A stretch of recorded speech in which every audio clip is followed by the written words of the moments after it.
15. Söz. Bismillahirrahmanirrahim.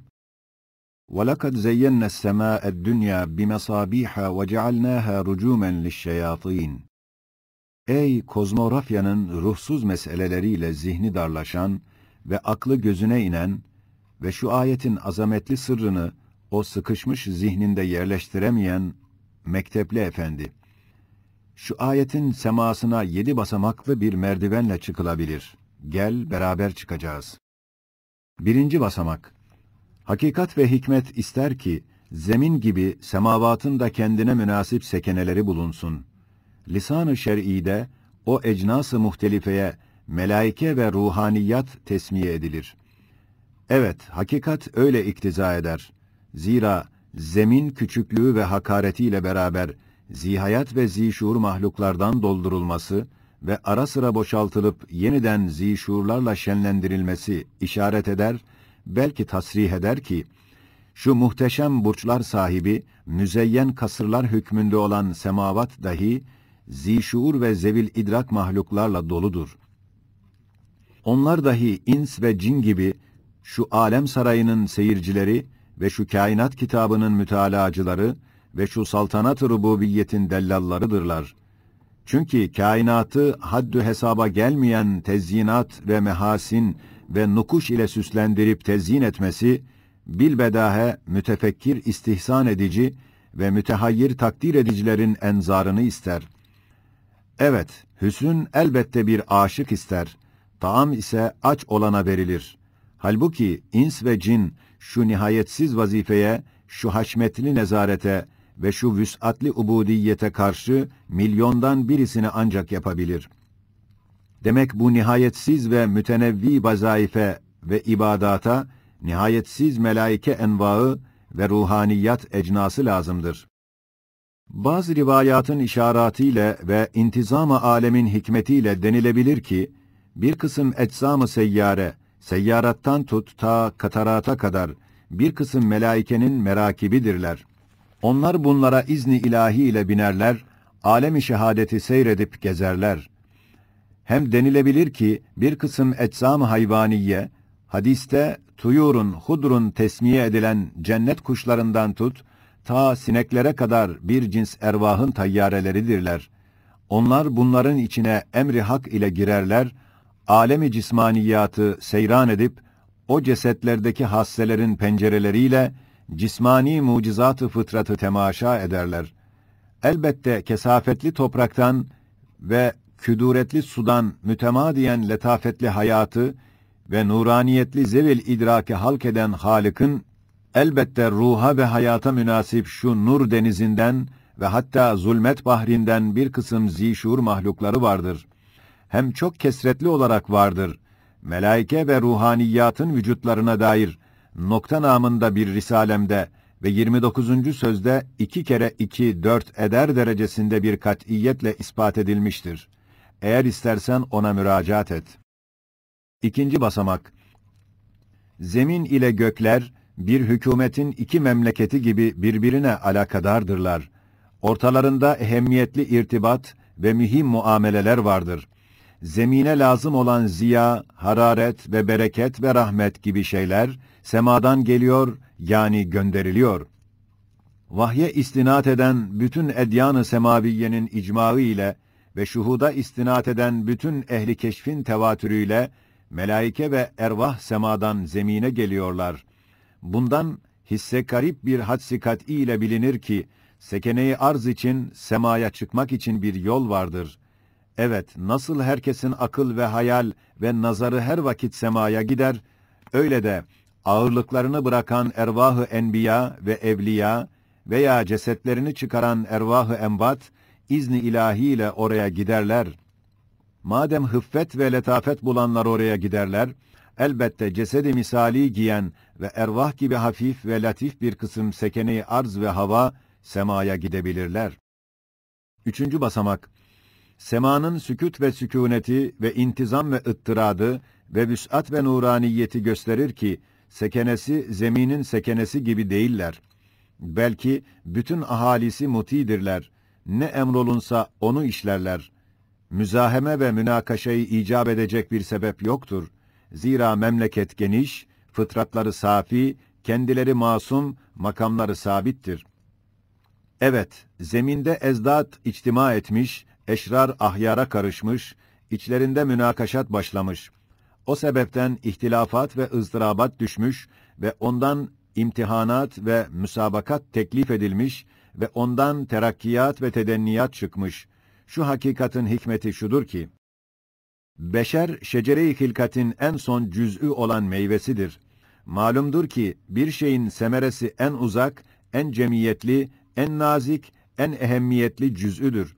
İşte bunun için semere-i alem olan insan en cami, en bedi, en aciz, en zayıf ve en latif bir mucize-i kudret olduğundan beşiği ve meskeni olan zemin asumana nispeten maddeten küçüklüğüyle ve hakaretiyle beraber manen ve sanaten bütün kainatın kalbi, merkezi, bütün mucizat-ı sanatın meşheri, sergisi ve bütün tecelliyat-ı esmasının mazharı, nokta-i mihrakiyesi ve nihayetsiz faaliyet-i Rabbaniye'nin mahşeri ve makesi ve hadsiz hallakiyet-i ilahiyenin hususan nebatat ve hayvanatın kesretli enva-ı sagiresinde cevvadane icadın medar ve çarşısı ve pek geniş ahiret alemlerindeki masnuatın küçük mikyasta numunegahı ve mensucat-ı ebediyenin süratle işleyen tezgahı ve menazır-ı sermediyenin süratle değişen taklitgahı ve besatin-i daimenin tohumcuklarına süratle sümbüllenen dar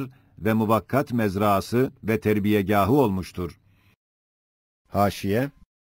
Evet, küre-i arz küçüklüğüyle beraber semavata karşı gelebilir.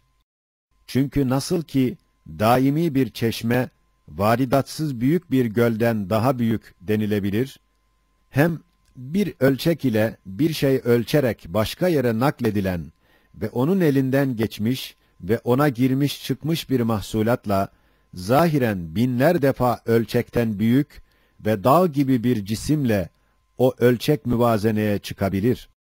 Aynen öyle de küre-i arz, Cenab-ı Hak onu sanatına bir meşher ve icadına bir mahşer ve hikmetine medar ve kudretine mazhar ve rahmetine mezher ve cennetine mezraa ve hadsiz kainata ve mahlukat alemlerine ölçek ve mazi denizlerine ve gayb alemine akacak bir çeşme hükmünde icat etmiş. Her sene kat kat ve katmerli 100.000 tarzda masnuattan dokunmuş gömleklerini değiştirdiği ve çok defa dolup maziye boşaltarak gayb alemine döktüğü bütün o müteceddit alemleri ve arzın müteaddit gömleklerini nazara al, yani bütün mazisini hazır farz et, sonra yeknesak ve bir derece basit semavata karşı müvazene et. Göreceksin ki arz, ziyade gelmezse noksan da kalmaz. İşte Rabbus semavati vel ard sırrını anla. İşte arzın bu azamet-i maneviyesinden ve ehemmiyeti sanaviyyesindendir ki, Kur'an-ı Hakim, semavata nispeten büyük bir ağacın küçük bir meyvesi hükmünde olan arzı, bütün semavata denk tutuyor. Onu bir kefede, bütün semavatı bir kefede koyuyor. Mükerreren, Rabbus semavati vel ard der. Hem arzın şu mezkür hikmetlerden neş'et eden süratli tahavvülü ve devamlı tagayyürü iktiza eder ki, sekenesi de ona göre mazhar-ı tahavvülat olsun. Hem şu mahdut arz, hadsiz mucizat-ı kudrete mazhar olduğundandır ki, en mühim sekeneleri olan ins ve cinnin kuvalarına sair zihayatlar gibi fıtri bir hat ve hulki bir kayıt konulmadığı için nihayetsiz terakki ve nihayetsiz tedenniye mazhar olmuştur. Enbiyadan, evliyadan tut, ta nemrutlara, ta şeytanlara kadar uzun bir meydanı imtihanları peyda olmuştur. Madem öyledir, elbette firavunlaşmış şeytanlar, hadsiz şeraretiyle semaya ve ehline taş atacaklar. 4. basamak. Bütün alemlerin Rabbi ve müdebbiri ve Halık'ı olan Zat-ı Zülcelal'in, ahkamları ayrı ayrı pek çok namları ve ünvanları ve esma-i hüsnası vardır. Mesela, Ashab-ı Nebi safında küffara karşı muharebe etmek için melaikeleri göndermesini iktiza eden hangi isim ve ünvan ise, o isim ve ünvan iktiza eder ki, melaike ile şeyatin ortasında muharebe bulunsun ve ahyar-ı semaviyyin ve eşrar-ı arzin mabeynlerinde mübareze olsun. Evet, küffarın nüfus ve enfasları kabza-i kudretinde olan Kadir-i Zülcelal, bir emir ile, bir sayha ile onları mahvetmiyor. Rububiyet-i âmme ünvanı ile, Hakim ve Müdebbir ismiyle bir meydan-ı imtihan ve mübareze açıyor. Temsilde hata olmasın, görüyoruz ki, nasıl ki bir padişahın daire-i hükümeti itibariyle ayrı ayrı pek çok ünvanları, isimleri bulunur. Mesela, daire-i adliye onu hakim-i adil namıyla yad eder. Daire-i askeriye onu kumandan-ı azam namıyla bilir. Daire-i meşiat onu halife ismiyle zikreder. Daire-i mülkiye onu sultan namıyla tanır. Muti ahali ona merhametkar padişah derler. Asi insanlar ona kahhar hakim derler. Daha bunlara kıyas et. İşte bazı vakit oluyor ki, bütün ahali onun elinde olan o padişah-ı âli, aciz, zelil bir asiyi bir emir ile idam etmiyor, belki hakim-i adil ismiyle onu mahkemeye gönderir. Hem muktedir, hem sadık bir memurunu, taltife liyakatını biliyor. Fakat hususi ilmiyle, hususi telefonuyla onu taltif etmiyor, belki haşmet-i saltanat ve tedbir-i hükümet ünvanıyla mükafata istihkakını teşhir etmek için bir meydan-ı müsabaka açar, vezirine emreder, ahaliyi temaşaya davet eder. Bir istikbal-i siyasi yaptırır. Muhteşem bir imtihan-ı ulvi neticesinde bir mecma âlide onu taltif eder, liyakatını ilan eder. Daha başka cihetleri bunlara kıyas et. İşte velillahil meselul a'la, ezel ve ebed sultanının pek çok esma-i hüsnası vardır. Tecelliyat-ı celaliye ve tezahürat-ı cemaliye ile pek çok şuunatı ve unvanları vardır. Nur ve zulmet, yaz ve kış, cennet ve cehennemin vücudunu iktiza eden isim ve ünvan ve şe'n ise, kanunu tenasül, kanunu müsabaka, kanunu teavün gibi pek çok umumi kanunlar misüllü, kanunu mübarezenin dahi bir derece tamimini isterler. Kalp etrafındaki ilhamat ve vesveselerin mübarezelerinden tut, ta sema afakında melaike ve şeytanların mübarezesine kadar o kanunun şumulünü iktiza eder. 5. basamak. Madem arzdan semaya gidip gelmek var, semadan arza inip çıkmak oluyor. Ehemmiyetli levazımat-ı arziye oradan gönderiliyor ve madem ervah-ı tayyibeler semaya gidiyorlar, elbette ervah-ı habise dahi ahyarı takliden semavat memleketine gitmeye teşebbüs edecekler. Çünkü vücutça letafet ve hiffetleri var. Hem şüphesiz tart ve reddedilecekler, çünkü mahiyetçe şeraret ve nühusetleri vardır. Hem bila şek ve la şüphe, şu muamele-i mühimmenin ve şu mübareze-i maneviyenin, alem-i şehadette bir alameti, bir işareti bulunacaktır. Çünkü saltanat-ı rububiyetin hikmeti iktiza eder ki, zişur için bahusus en mühim vazifesi müşahede ve şehadet ve dellallık ve nezaret olan insan için tasarrufat-ı gaybiyenin mühimlerine bir işaret koysun, birer alamet bıraksın. Nasıl ki nihayetsiz bahar mucizatına yağmuru işaret koymuş ve havarık-ı sanatına esbab-ı zahiriyeyi alamet etmiş, ta alem-i şehadet ehlini işhad etsin. Belki o acip temaşaya umum ehli semavat ve sekene-i arzın enzar-ı dikkatlerini celbetsin. Yani o koca semavatı etrafında nöbettarlar dizilmiş, burçları tezyin edilmiş bir kal'a hükmünde, bir şehir suretinde gösterip haşmet-i rububiyetini tefekkür ettirsin. Madem şu mübareze-i ulviyenin ilanı hikmeten lazımdır, elbette ona bir işaret vardır. Halbuki hadisat-ı cevviye ve semaviye içinde şu ilana münasip hiçbir hadise görünmüyor. Bundan daha ensebi yoktur. Zira yüksek kalelerin muhkem burçlarından atılan mancınıklar ve işaret fişeklerine benzeyen şu hadisat-ı necmiye, bu recmi şeytana ne kadar ensep düştüğü bedaheten anlaşılır. Halbuki şu hadisenin bu hikmetten ve şu gayeden başka ona münasip bir hikmeti bilinmiyor, sair hadisat öyle değil. Hem şu hikmet zamanı Adem'den beri meşhurdur ve ehli hakikat için meşhuttur. 6. basamak, beşer ve cin nihayetsiz şerre ve cuhuda müstahit olduklarından nihayetsiz bir temerrüt ve bir tuğyan yaparlar. İşte bunun için Kur'an-ı Kerim öyle icazkar bir belagatla ve öyle âli ve bahir üsluplarla ve öyle gali ve zahir temsiller ve mesellerle ins ve cinni isyandan ve tuğyandan zecreder ki kainatı titretir. Mesela, ey ins ve cin, emirlerime itaat etmezseniz, haydi hududu mülkümden elinizden gelirse çıkınız, meseline işaret eden, ya ma'şaral cinni vel insi, in istata'tum en tenfuzu min aktaris semavati vel ard, fenfuzu, la tenfuzune illa bisultan, febi'eyyi âlâi rabbikuma tükezziban, yurselu aleykuma şuvâdun min nârin ve nuhâsun felâ tentasirân. Ayetindeki azametli inzara ve dehşetli tehdide ve şiddetli zecre dikkat et.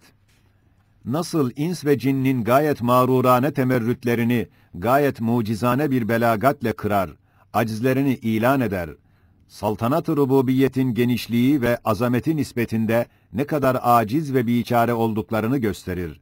Güya şu ayetle hem وَجَعَلْنَاهَا رُجُومًا لِلشَّيَاطِينَ ayetiyle böyle diyor ki, ey hakareti içinde mağrur ve mütemerrit ve ey zaaf ve fakri içinde serkeş ve muannit olan cin ve ins! Nasıl cesaret edersiniz ki, isyanınızla öyle bir sultan-ı zişanın evamirine karşı geliyorsunuz ki, yıldızlar, aylar, güneşler, emirver neferleri gibi emirlerine itaat ederler. Hem tuğyanınızla öyle bir hakim-i Zülcelal'e karşı mübareze ediyorsunuz ki, öyle azametli muti askerleri var, faraza şeytanlarınız dayanabilseler, onları dağ gibi güllelerle recmedebilirler. Hem küfranınızla öyle bir Malik-i Zülcelal'in memleketinde isyan ediyorsunuz ki, ibadından ve cunudundan öyleleri var ki, değil sizin gibi küçücük aciz mahlukları, belki farz-ı muhal olarak, dağ ve arz büyüklüğünde birer adüv-ü kafir olsaydınız, arz ve dağ büyüklüğünde yıldızları, ateşli demirleri, şuvazlı nühasları size atabilirler, sizi dağıtırlar. Hem öyle bir kanunu kırıyorsunuz ki, o kanun ile öyleler bağlıdır, eğer lüzum olsa arzınızı yüzünüze çarpar, gülleler gibi küreniz misüllü yıldızları üstünüze yağdırabilirler. Evet, Kur'an'da bazı mühim tahşidat vardır ki, düşmanların kuvvetli olduğundan ileri gelmiyor. Belki haşmetin izharı ve düşman şenaatinin teşhiri gibi sebeplerden ileri geliyor. Hem bazen kemali intizamı ve nihayet adli ve gayet hilmi ve kuvveti hikmeti göstermek için en büyük ve kuvvetli esbabı en küçük ve zayıf bir şeye karşı tahşid eder ve üstünde tutar, düşürtmez, tecavüz ettirmez. Mesela şu ayete bak. وَاِنْ تَظَاهَرَا عَلَيْهِ فَاِنَّ اللّٰهَ هُوَ مَوْلَاهُ وَجِبْرِيلُ وَصَالِحُ الْمُؤْمِنِينَ وَالْمَلَائِكَةُ بَعْدَ ذَٰلِكَ ظَهِيرٌ. Ne kadar nebi hakkına hürmet ve ne kadar ezvacın hukukuna merhamet var. Şu mühim tahşidat, yalnız hürmet-i nebinin azametini ve iki zayıfenin şekvalarının ehemmiyetini ve haklarının riayetini rahimane ifade etmek içindir. 7. basamak.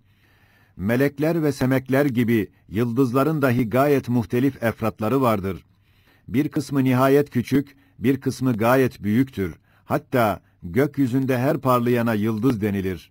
İşte bu yıldız cinsinden bir nevi de nazenin sema yüzünün murassa zinetleri ve o ağacın münevver meyveleri ve o denizin müsebbih balıkları hükmünde Fatır-ı Zülcelal, Sani-i Zülcemal onları yaratmış ve meleklerine mesireler, binekler, menziller yapmıştır ve yıldızların küçük bir nev'ini de şeyatinin recmine alet etmiş.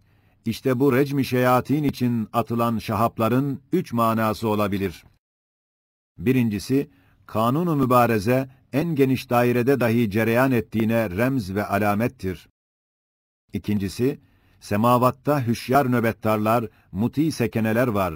Arzlı şerirlerin ihtilatından ve istimalarından hoşlanmayan cunudullah bulunduğuna ilan ve işarettir.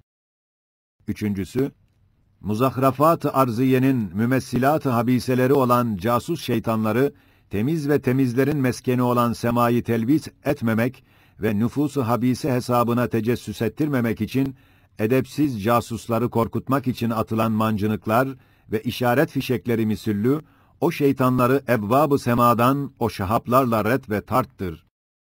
İşte yıldız böceği hükmünde olan kafa fenerine itimat eden ve Kur'an güneşinden gözünü yuman kozmografyacı efendi, şu 7 basamaklarda işaret edilen hakikatlara birden bak, gözünü aç, kafa fenerini bırak, gündüz gibi icaz ışığı içinde şu ayetin manasını gör. O ayetin semasından bir hakikat yıldızı al, senin başındaki şeytana at, kendi şeytanını recmet, biz dahi etmeliyiz ve Rabbi e'udu bike min hemezati'ş şeyatin beraber demeliyiz. Felillahil hüccetül bâliga vel hikmetül kâtı'a. Sübhaneke la ilme lena illa ma allamtena inneke entel alimul hakim.